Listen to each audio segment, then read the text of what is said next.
Hello students, I am Mrs. Sadaf Khan before you all, and I am going to tell you about something very informative and interesting about nutrition in plants. So as you all know, there are two types of forms, living and non-living. Okay, and living things, they move, they grow, they reproduce. For all this they need food. Without food, life cannot exist. Okay, whatever energy we are getting to carry out different activities, we are getting from food. So let's talk about today nutrition in plants also. Okay, even plants which we find around us, they also need food. Without food, they will also die. So in this chapter we are going to deal about different types of nutrition, that is autotrophic nutrition, heterotrophic nutrition, and what are the replenishment of nutrients in the soil. Okay, so first of all, let me tell you what is food. What is food? Food is anything we eat. Okay, anything which we eat, be it if I talk about dairy products, if I talk about vegetables, if I talk about fruits, whatever we eat, and after eating that we get energy. Okay, that is called food. So a substance that is eaten by any living organism in order to carry out day-to-day activities is called food. And what is nutrition? Nutrition can be defined as the process by which an organism takes in food and uses it to produce energy. Now we have two forms of nutrition. First is autotrophic nutrition, as you can see in this table also, which is in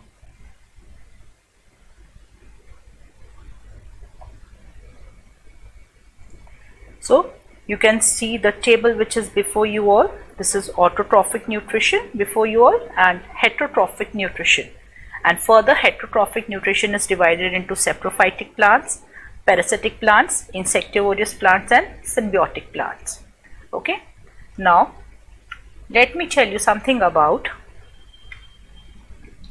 autotrophic nutrition.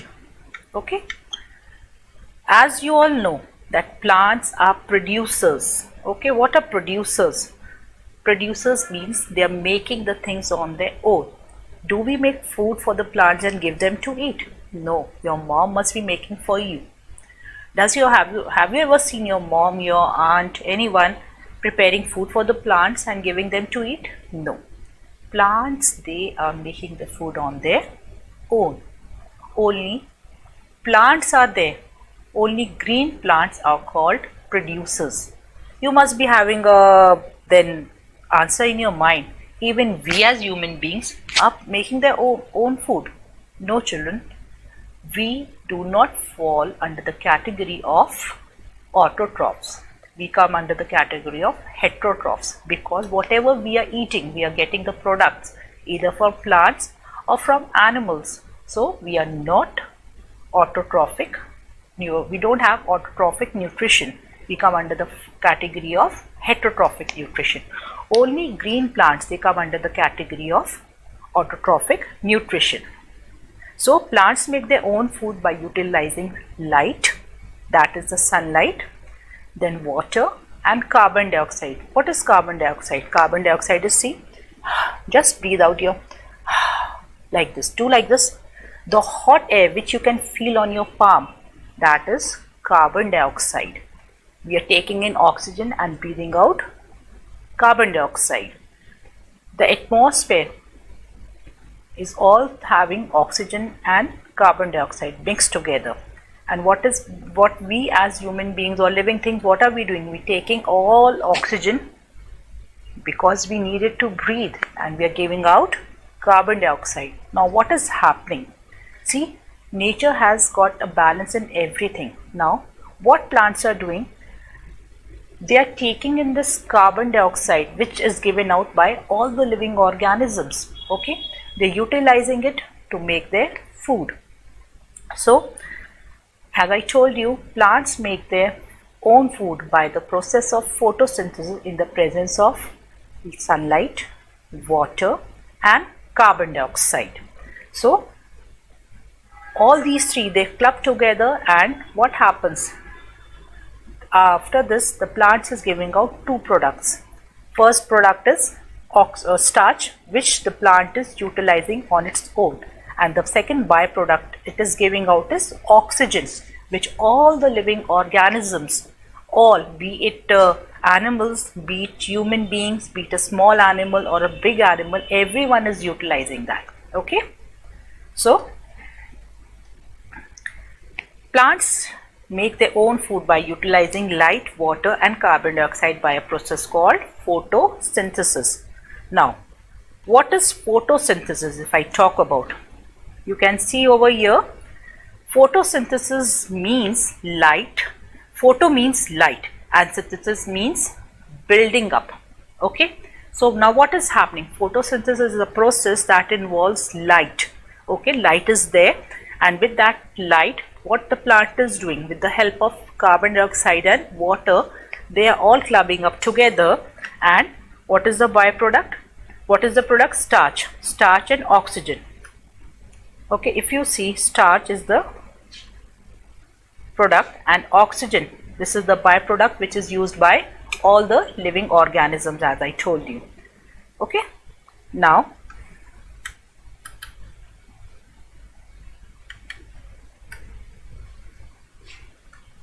there are different activities in this also which you can carry out, and these are very interesting to know whether the green pigment chlorophyll is necessary for the process of photosynthesis and all. That you can just read out once you go through the chapter.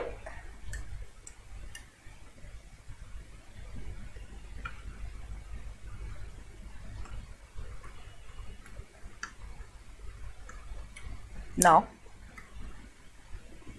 the very most important thing is carbon dioxide. See, carbon dioxide, where the plant is getting this carbon dioxide from? Carbon dioxide is the plants is getting from its surrounding, from the atmosphere. Okay, plants take in carbon dioxide from the air present in the atmosphere. Now, how is this entering in the plant? You must have seen the plants take a leaf. Okay, I'll show you. I'll explain you also.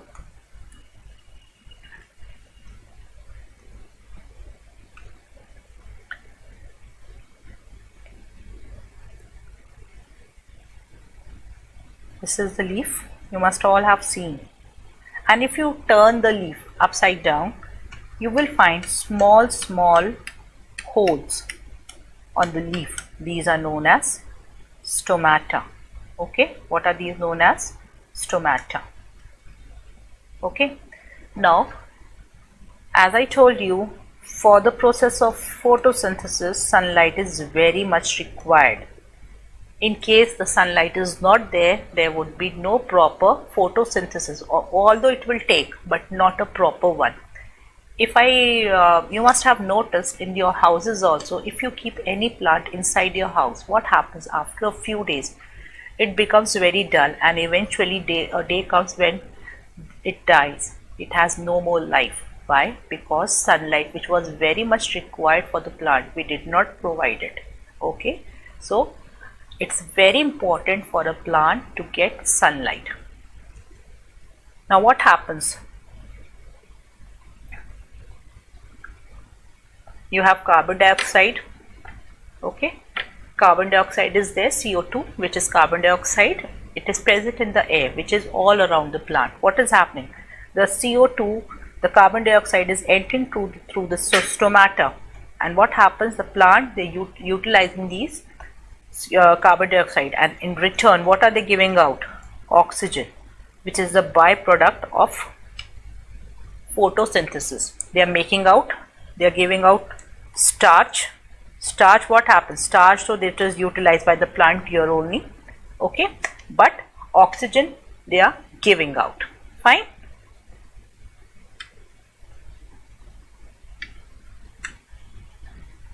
Now see,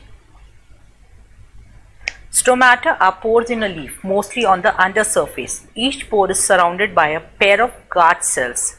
Guard cells can change the shape to open and close the stomata. Okay. Now,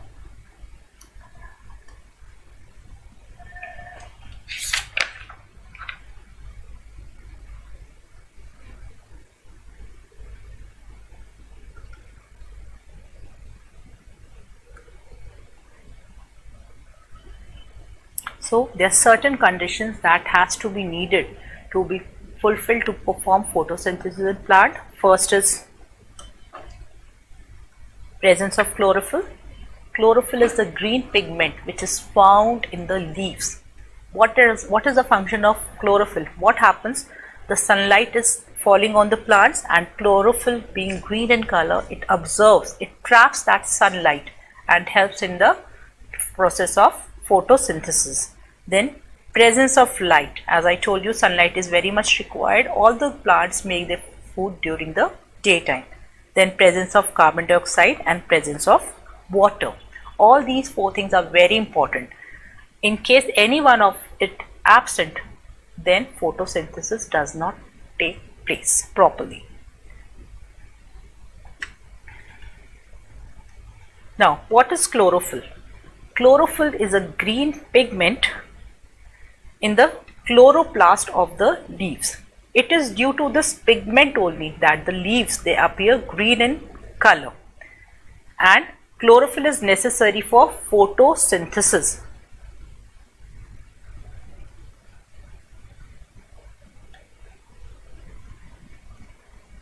Sunlight.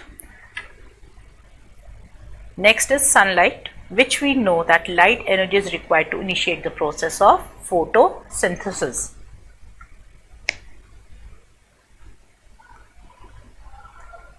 There are different activities which you can read on later on for knowing its importance of chlorophyll, for knowing the importance of water and all. You will read it later on.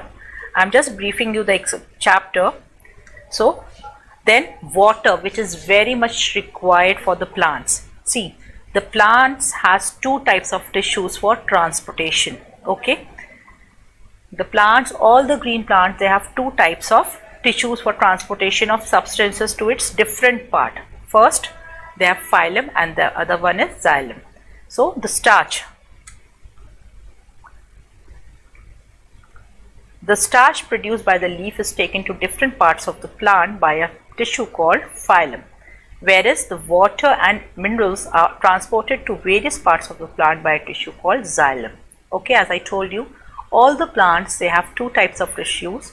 One is phylum and the other one is xylem. Okay, so the starch, whatever the plant, plant is making food is made in the form of starch. Once the food is ready, so it is the duty of phylum to transport that ready-made, that starch, to all the different parts of the plant, and it is the duty of the xylem to transport water and minerals which are required for the proper growth of the plant. Okay, now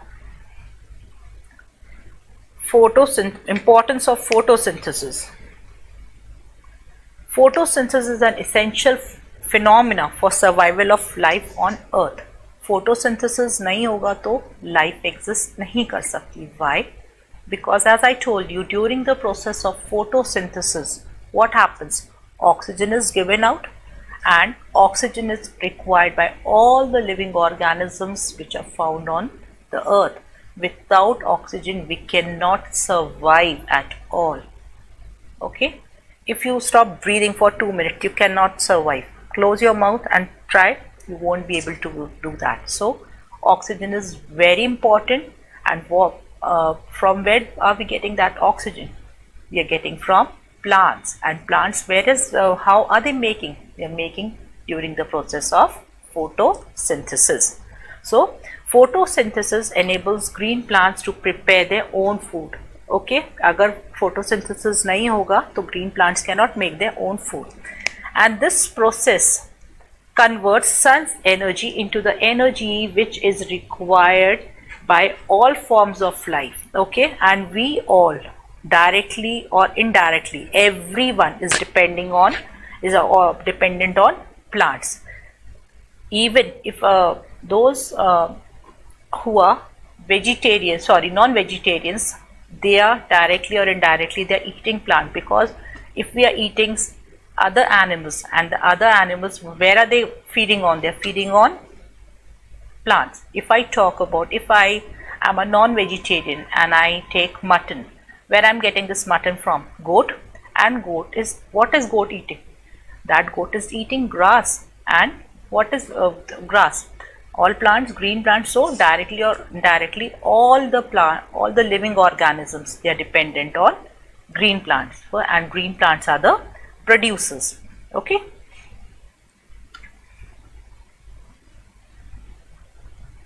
Then oxygen, which is very essential for the survival, which is very, very important for survival of any form of life on earth. We are getting that oxygen from plant. Okay. And during the process of photosynthesis only, plants give out oxygen on which we are dependent. Okay. So in short, we can say that life is impossible on earth without oxygen. In case oxygen is not there, life is not there. And oxygen, where are we getting from? Photosynthesis. No other means is there we can get oxygen from. In a natural form, only photosynthesis is there through which we get the oxygen. Okay. Then comes the heterotrophic nutrition. You can all see on your screen also. Here. Heterotrophic nutrition. So this mode of nutrition in which organisms, they cannot make their own food. In autotrophic, they were making their own food on their own, but in heterotrophic, they cannot make their own food. They are dependent on others for their food. Okay. So heterotrophic nutrition can be further subdivided into 4 parts. Insectivorous plants, saprophytic plants, parasitic plants, and symbiotic plants. If I talk about insectivorous plants, what are insectivorous plants? You must have heard also, these plants, what do? They eat insects. Why? Why do they eat insects? Why don't they make their own food? You must be having this in your mind. So these plants, what happens? They grow in the places where there are less nutrients available. Okay, whether there are less nutrients available in the soil, and in the areas that lack sunlight, where sunlight is not able to reach properly. There are different types of forests. You must have learnt in your previous classes. They are very dense forest. Lot of trees are there. They are so tall that even sunlight cannot penetrate. Okay, but still life is existing there. There you will find lot of insectivorous plants where the sunlight is not able to reach properly, or these plants, they don't get sufficient nutrients from the soil. Okay, so such plants, what they do? They obtain their food from other organisms. Okay, what do? They eat insects, and the example of such plants are Venus flytrap, pitcher plant, and sundew. Okay, you can see in the picture also here. See, Venus flytrap has a pair of lobes on its petiole. Okay, what is petiole? Here you can see. See, what is this? You must have seen here. It has got these structures like this, है ना? So these lobes show rapid shutting movement when an insect sits on it, thus trapping it inside. The edges of the lobes have short, stiff hair-like structures which prevent the prey from escaping. What happens? Any insect sits here, what happens? As soon as the insect sits here, it closes. The leaf closes and the insect is all trapped in it. So, and once the insect is trapped in it, what happens? This plants, they start eating this insects. Whatever nutrients they are wanting to grow, it gets from the insects. Okay.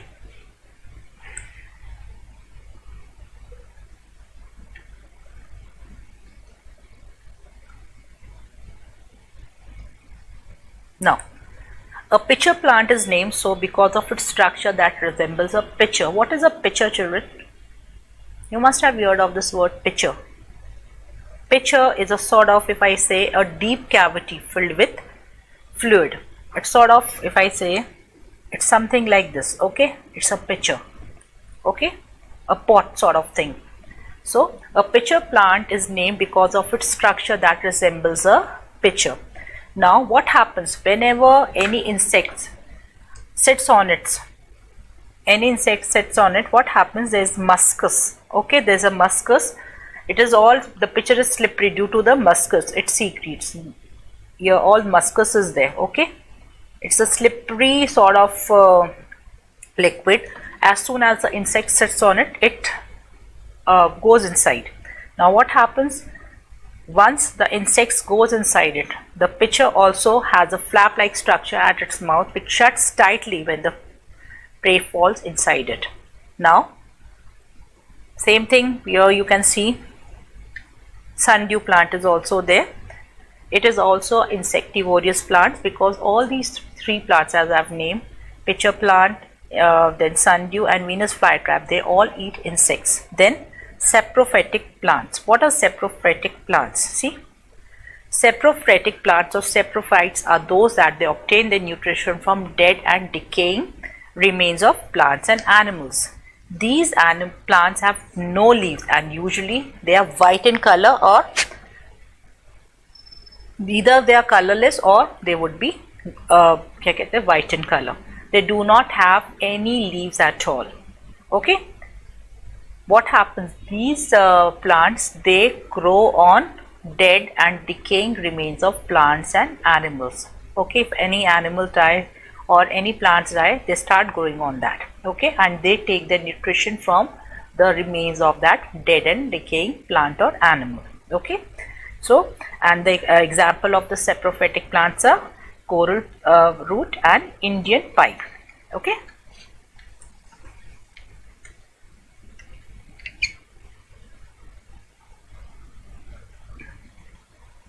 now if I talk about parasitic plants, what are parasitic plants? A parasitic plant is that which depends on other plant for its nutrition. Okay, like Rafflesia, mistletoe and deodar are example of parasitic plants. These plants, what they do? They grow on other plants. Okay, they grow on other plants, and what where are they getting their nutrition from? The plant on which it grows. All the nutrients it takes from there, and this parasitic plants grow on other plants, and there it start taking all the nutrition from the other plant. The host plant is also, sometimes it is also even killed. You must have heard of the word amar bale. Okay, this is very common. You must have seen in your surroundings. Okay, this is a very common plant, especially found in northern India. It grows on other plants, and what happens? A time comes when this plant kills the plant on which it grows. Okay.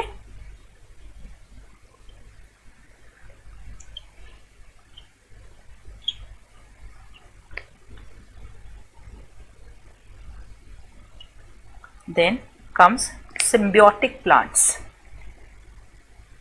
You can see on the screen also symbiotic plants. In this mode of nutrition, like the parasitic plant, these plant also takes benefit from the other plants, but the difference is what was happening in the parasitic plant. It was killing the plant on which it was growing, but now what happens with this symbiotic plant? What happens? Like if I talk about this A plant is there. If I say about, give you an example of this is lichens and rhizobium living the root nodules of leguminous plants, the example of symbiotic plants. They are helping each other. Okay, if plant A is giving help to plant B, है ना? So what happens? Plant B is return is also getting something from plant A. There's a mutual consent. Okay, you do this for me, I will do this for you. Okay, but in this parasitic plant, it was absent. Only the plant which was growing was getting the benefit, and on which it was growing.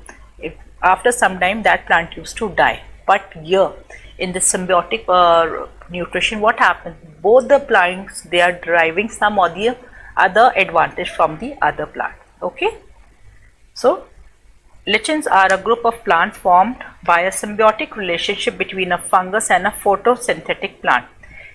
In this case, the photosynthetic plant is an algae. The algal part provides nutrient and the fungal part provides protection. Okay, this is a very beautiful example. Then come to the next one. See, you must have seen on your screen also replenishment of nutrients in the soil. Okay, where do we grow the plants? We are growing all the plants in the soil. Fine. We keep on growing. And what plants are taking? Plants also need certain things from the soil. Okay.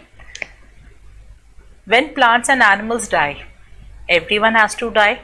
Everyone, the ones who has born will definitely die. So when plants and animals die, certain microorganisms like bacteria and fungi feed on the dead remains of plants and animals and help them to rot. Okay, and rotting release the nutrients back into the soil in the form of humus. You must have heard humus, khad. And there are two ways of increasing the fertility of the soil, because if we keep on growing plants every time without any lapse of time, what happens? All the nutrients which are present in the soil, they are over, they are no more. So we have to put that nutrients also back in the soil, and the best way to do that is either by adding manure, fertilizers. Okay, and addition of organic fertilizers and manure also increases the fertility of the soil. In case the soil is not fertile, you will not be able to have a good yield of crop. So the soil has to be very fertile in order the plant grows well. In case the soil is not fertile, the plant won't be able to grow properly. So a very important requirement of the plant is proper soil which is full of nutrients. Unfertile soil will not help the plant to grow properly, as our body also need all the things like proteins, vitamins. We all need carbohydrates. There are different components of food which we need. Same way plants also need different things to grow, although they will grow but not properly. Okay, so plants also need proper nutrients to grow, and all the nutrients it will get from the soil. So the soil has to be very fertile, it has to be full of nutrients, so that whenever the plant is planted over there, it is grown properly. Okay, so we should avoid using chemical fertilizers also. Always remember, whenever you want to increase the fertility of soil, you can add manure, you can add humus, but please avoid using chemical fertilizers, because after some time they start causing disadvantage. Okay, there are a lot of disadvantages of that, because the chemicals they get into our body, and we eventually, what happens, we start losing our immunity, we start falling ill frequently. So chemical fertilizers should be used, but to a certain extent. So this was all today. I hope you have understood the chapter. Thank you.